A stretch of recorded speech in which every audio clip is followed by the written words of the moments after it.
What up, family? Man, I've been on the hustle today, so I didn't forget about this thing, but I definitely was moving past it because I was like, oh shit, am I going to do that? But sometimes, man, I'm learning this. I'm doing this video a lot of times. I'm just going to be honest, man. Other people may not say it. I'm really doing it for me. I got to build a muscle to do this. I actually, when it comes to real estate, man, that's like, I love real estate, but it's like going to McDonald's. So like for me to talk about it all the time, like I don't always know what to talk about. But I know that I want to help more people do stuff. That's the goal. That's the goal of the show. And aside from helping other people do this thing, um, man, I need to build a muscle to be on this thing all the time. So that's kind of like that's cool for me. Like to remind myself, like, dude, you got your show today. Don't be an idiot. All right, so today's ultimate real estate show. Very important because I sent out a message to a bunch of real estate investors and people who are involved in real estate, and or they've asked me at one point what like what do you want to know? Like if I'm doing a show, everyone's like, oh yeah, let me ask Vic a question, and then when I'm like doing the show, like it's like crickets when I ask for like responses. So I did get some responses from people, and they boiled down into ultimately about three things: how to find the money, how to find the deal, and I guess how to put the creative structure together, like how to do the deals, like how to do them, like no money down deals, whatever the case may be, depending on who you are and what level you're playing at right now, right? Most of the things that I do are in apartment buildings and the pretty house business. I don't do find and flips and wholesale and assigning contracts of like shitty houses. I don't do that. I know how, but that's not my model. I don't like that model.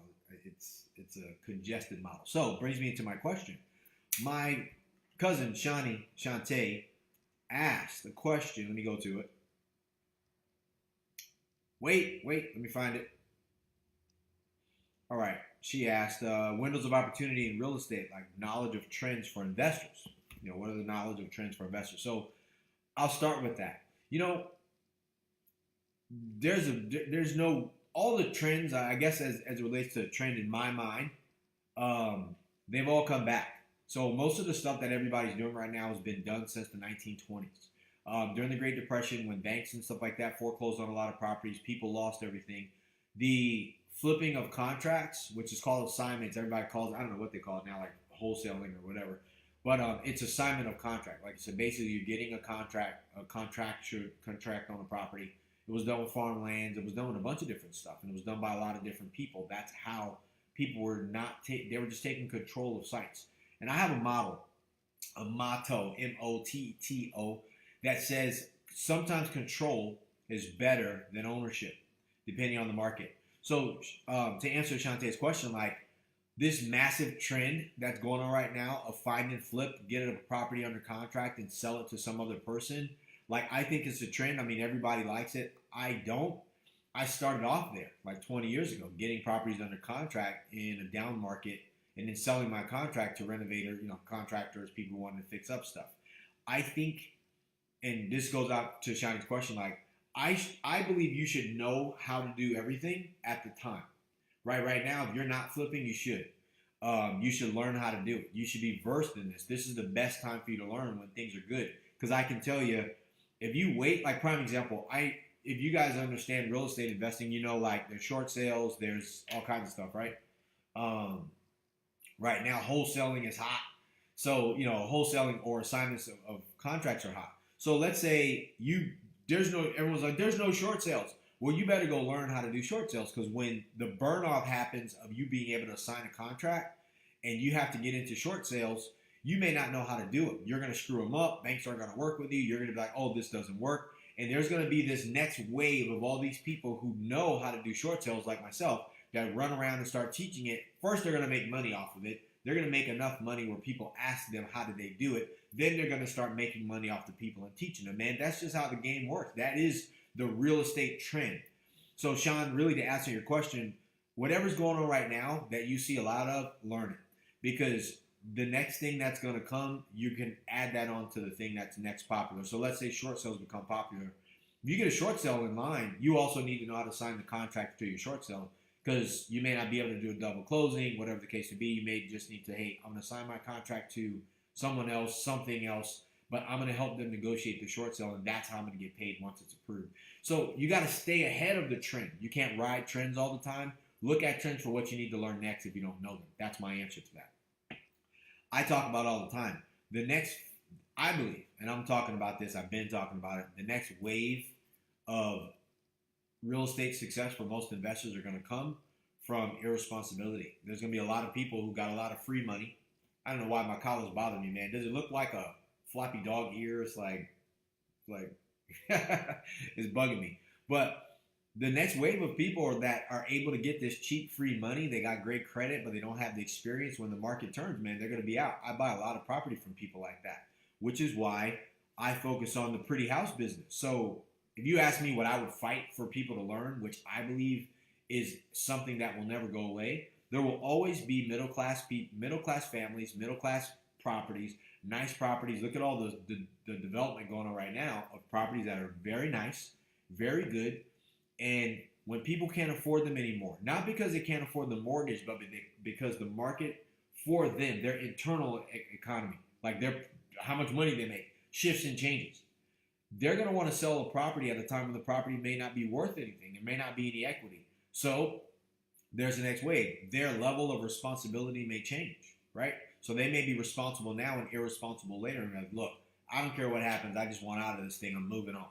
And there are going to be some nice on the golf course style properties. It's going to be some really nice property where there's not a lot of equity. And you're going to need to know the strategy to do that with. Everybody poo-poos on dealing with pretty houses because they're like, oh, they're selling. Why would anybody sell them? Man, I buy them all the time. Right now, we're in apartment buildings at a time when everybody's like, well, there's no deals out there. Well, that's not true. I know the strategy, and I had to learn because I didn't have any money. I didn't have the credit. I didn't have the partners. So at the time, the market wasn't good. You know what I mean? So I learned during the time when it wasn't good. So just because it's not good for that today doesn't mean that I don't use that strategy. And when you learn how to use it in an up market and a down market and a level market, you're not really riding a trend anymore. You become the trend, right? Because let's face it, us as real estate investors, anybody playing the real estate game, that we're the first movers in any trend of a market. We are the one who dictate them. We are actually the people who are manipulating the next market phase, right? So, Sean, anybody wondering what, all these different real estate trends, like how do you see them? What's popular? What's not popular? Where's the market headed? You are the next market mover, right?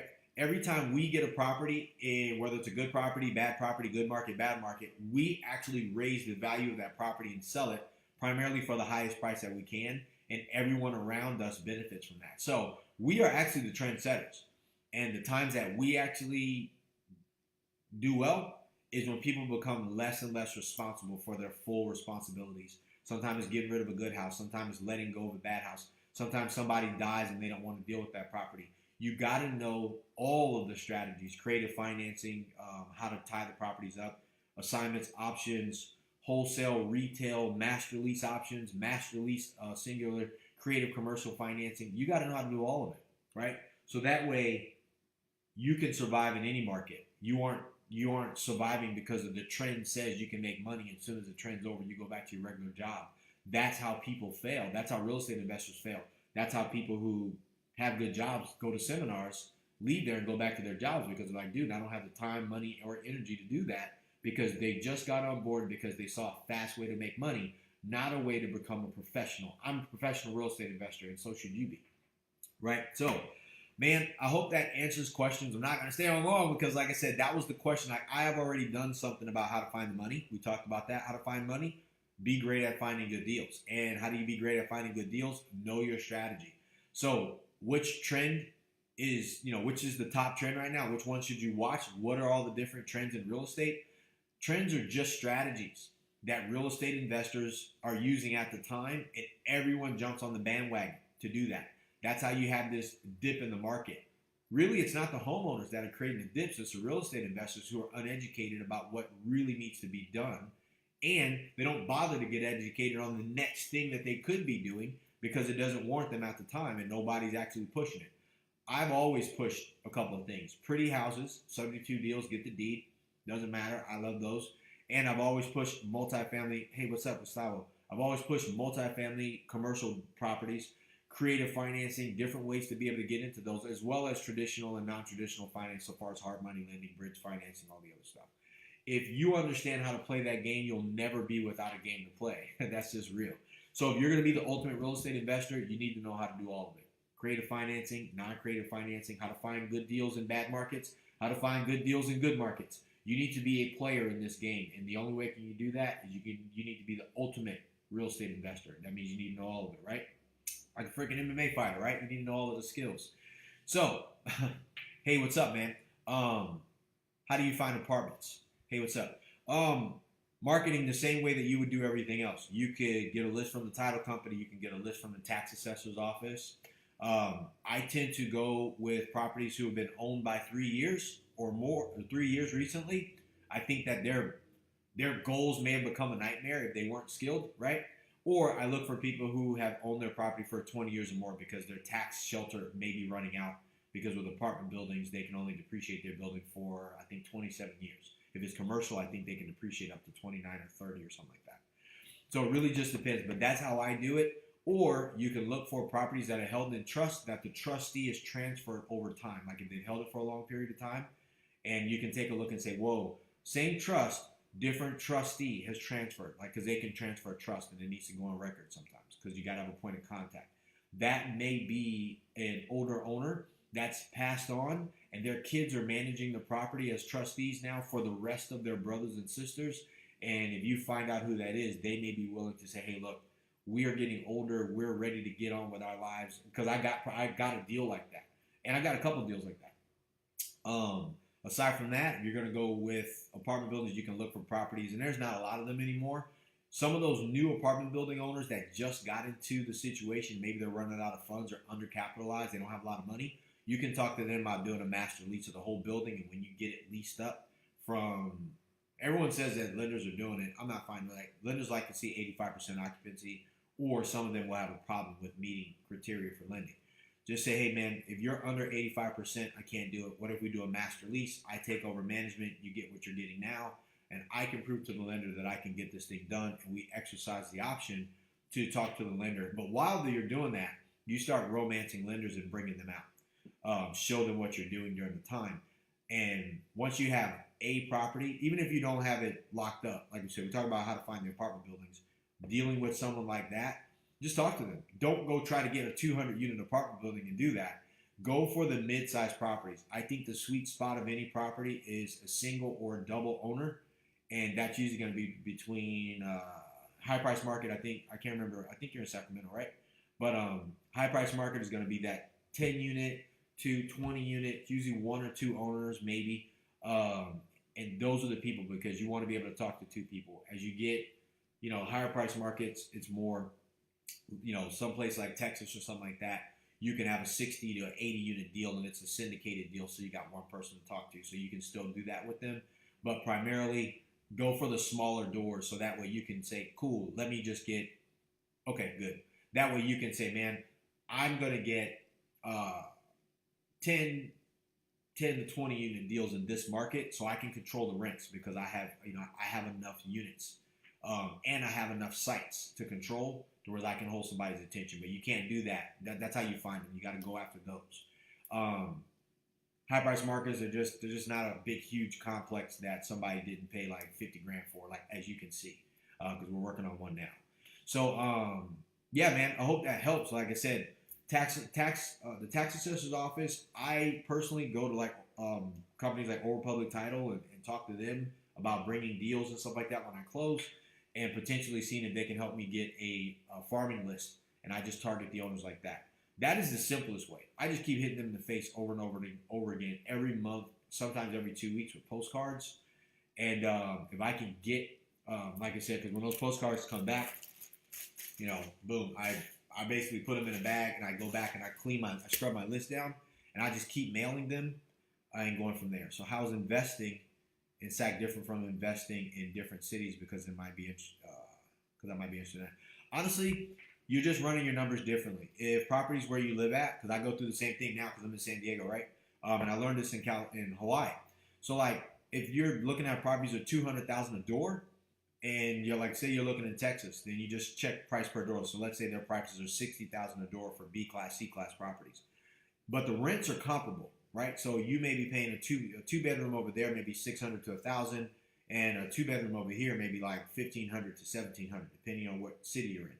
So just know that, let's say you're paying 200,000 a door, you're going to get, 200,000 a door versus 60,000 a door. You're looking at about 3 doors, right? So if you buy a 10 unit here for 200,000 for 2 mil, you know that one unit is 3 units there, right? From that perspective, because you're gonna, 3 units, 180,000 a door times 60, which is going to be comparable. So that's how I break it down in my head. Like Hawaii, I knew if I bought like a crappy property in Texas for like 20,000 to 25,000 a door, at 100,000 a door, I got 4 units per door. So my 10 units was equivalent to 40 units somewhere else.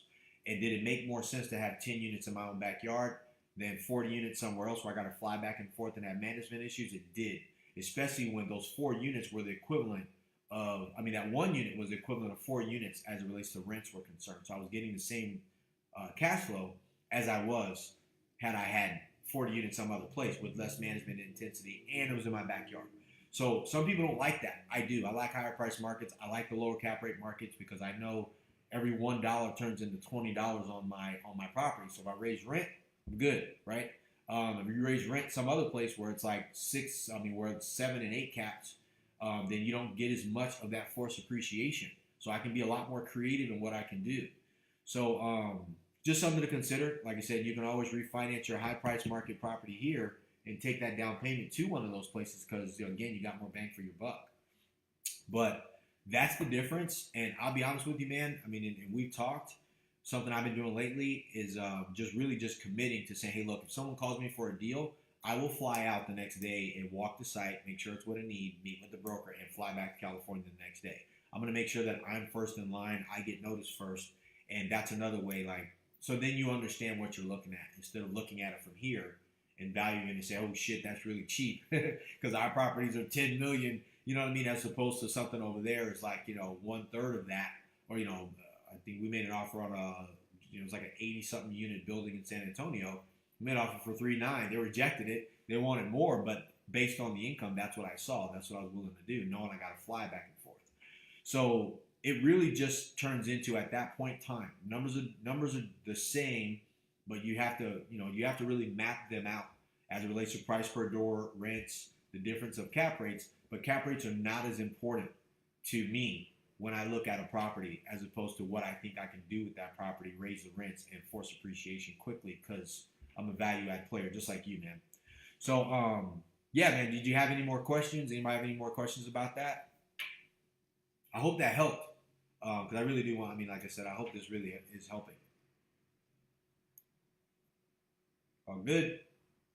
I hate when my screen freezes, man. That's aggravating. I look at it too. I'm like, stop freezing. What the hell's the problem? I paid all that money for the higher, the higher internet. But yeah. So I hope that helps, man. Like I said, we're working on stuff here and there. So it's going, and I got an apartment building boot camp that I got coming up. It's called the Apartment Building Boot Camp. We look at everything. I'm not one of those guys that says, so thanks for that. So are you guys buying on market apartments or off market? I market for off market properties, but if a broker brings me something on the market, I will make an offer on that property based on the income. So, I don't treat it any different. Like everyone else says, don't get off market properties or, on market properties are no good. That's not true. It doesn't matter whether they're on market or off market. The value of the property, based on how I run the numbers, and the same thing probably for you, doesn't matter. It could be 1 million people have seen it and not liked it. And if it's still there, I'm just going to offer what I think it's worth based on the income and the performance, the way that it's running right now. And if the owner won't take that, then he probably wouldn't have taken it if it was off market either. So that's how I do it. I still offer creative financing. I'll offer the seller to carry 20%, or I'll offer 10% down, 10%, put up, on my letter of intent for unforeseen expensive if it's something that I haven't seen. So I still do all of the same creative financing things, whether they're on market or off market. And if the seller accepts it, great. And if not, I get it. And if he doesn't accept it and it's not sold, I circle back to it and see if he is later. So yeah, man, I don't discriminate between them. While we're trying to off, you're probably like for you too, the off market stuff. Spend a lot of time looking for it, and without pinging them, hitting them over the head, calling them calling them on the phone, sending them, trying to get their email address, basically stalking the hell out of them. You still got to work on something. Like, it's a business, and you got to be looking at every deal as if you're buying an actual operating business. And what does that look like, whether everybody's seen it or not? So that's kind of my take on it. So I just look at it like, it doesn't matter. So on market deals are just easier to find. So like that's the truth. Everyone's like, let's go find the needle in a haystack. I do that too, but you can still make a great deal of an on-market deal and still find money for it. And people go, man, they don't go, oh, I've seen that deal already. They're like, how the fuck did you get that price down that low? Or how did you get those terms? I saw that. I passed on it because I didn't think it was a good deal. But the way that you got it makes it a good deal, right? So that's important to do too. It goes back to what we said before.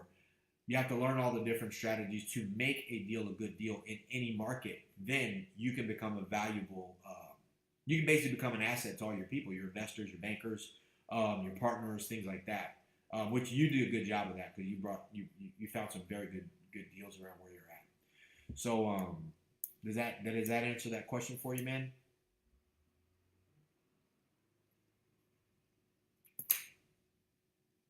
My wife's all texting me to do something.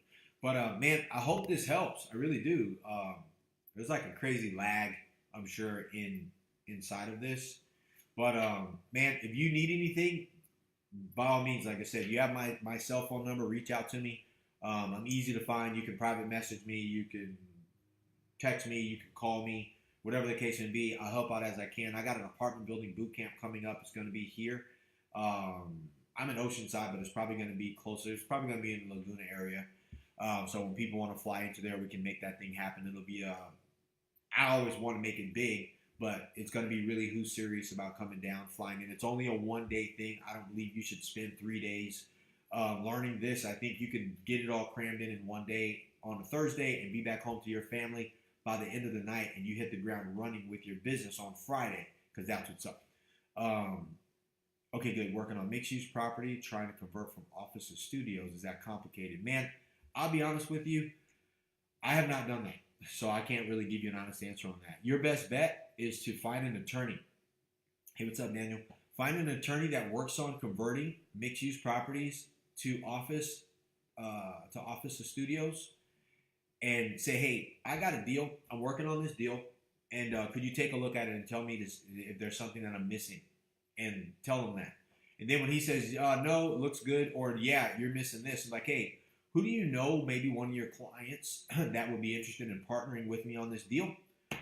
Even you, like I'm open, like because I'm not familiar with this, and if there's any upside that you see that I'm missing and there's something, I'm open to sharing that with you because I'm looking for that. Even if you have to pay this dude a retainer to sit in front of him, find one of the best people around that's really good for that and tell him that you're looking for a partner. And if he knows somebody or has a client that'd be interested, you would love to bring him and his client in and have them take a look at that and partner with you, because then they'll put up the funds. Now you have an attorney to do all your documentation, cover your soft costs. He'll just roll that in, and then you got the project, as long as you got the project done. But that's how I would handle that. I wouldn't try to be the lead on that project. I would try to be the dude who actually found the deal, got the deal under contract. Let them take over that site and take over the nuances of the details, and then I learn watching them, because I do it even if I don't take a lion's share of the money. And then that way, they got a deal. They're just in their own element. And then I built a track record, one, working with them, and two, they got comfortable with me, and I didn't need to raise a bunch of money, right? And then I can piggyback off of their experience, you know what I mean, from that perspective, and I can do that. So that's what I would do. Even if somebody goes, look, we need a retainer of like $2,000, give them the $2,000, man, blow through it. Like, hey, man, awesome. You pay a retainer to an attorney who knows what they're doing, and you talk to them about looking for a partner, and if they know somebody that is not a conflict of interest that you could work with, and you want to bring them in on the deal to handle the soft costs, however it can be done, you're willing to do that, the deal 70% of the deal, 60% of the deal to them, and you're just happy. You know what I mean? Just be the kid in the candy store that makes them excited about doing what they know how to do again, and they'll probably take that project on. And then, like I said, it's free money, man. So I've done that too. That helps, man. I'm telling you, it's simple. You just got to go in and play dumb. Like, what do I do now? Like, they'll walk you through. Like, what if I find another deal like that? Would you guys even be interested if this deal goes great? Were they gonna say no? We don't want any more deals that make us money. Like, they'll be like, yo, every time this guy calls, answer the phone. So, it does work. I mean, it works for, especially for stuff like that where you have attorneys involved. You know, that'll help. So, cool, man. Cool. Like I said, if you need any other help with that, man, like I said, by all means, brother, hit me up. You know, I'll always help you. Any ideas I got that I think could serve, dude, you got them. Okay. So, man, I appreciate your time, and I appreciate you asking the questions and stuff for any way that I can help out. I hope this was helpful. If this actually serves any of you guys, let me know. Share it with people, like it, share it, whatever. I want to actually be a resource for everybody that I can. So, the only way that'll happen is if more people know that I'm even doing it. Because I wasn't doing it before. I'm the gym dude. I'm Warhorse, right? I'm getting ready to actually open up another Warhorse too. So I want to be that dude also. So any way I can help out, let me know. If you have any more questions for me, hit me up. Like I said, like this, share this. I appreciate everything that you guys do. And again, if you need anything, let me know. And we'll go from there, brothers. You guys enjoy it. Enjoy your weekend, man. You guys have a great Easter. Talk soon.